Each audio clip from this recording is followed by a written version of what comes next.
All right, guys, welcome back. So we're going to now learn how to do comments within Python. This should be a pretty simple episode.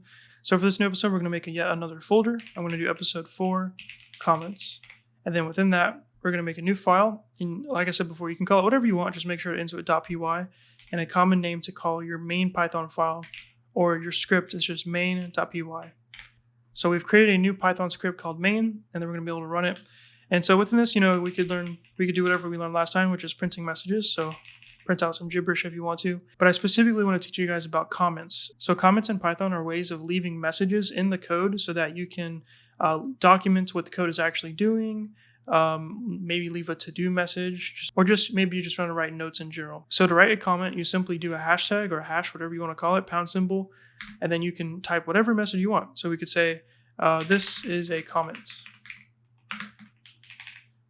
Or more realistically, if you have a piece of code, if you put a comment above it, usually describes what the code does so you don't forget. Or when you come back to it later, it'll make more sense. So you can say, this will print out gibberish. So now if I was to run this Python program by clicking the play button, it successfully prints out the gibberish, and anything that's a comment is going to be ignored. That's the whole point of a comment, is to have messages in your code, but it doesn't actually affect the code in any way. So I could put a comment here, I can add one onto the end of a line, so you could put comment there. So these comments here are pretty simple. These are just single line comments. If you want to, you can have just multiple lines of comments back to back. So maybe you just have a block of text explaining something complex. So that is literally all I want to show you guys for this part. This is how you can do comments within Python. It's just a way of leaving messages or notes into your Python code that are ignored when you actually run the program.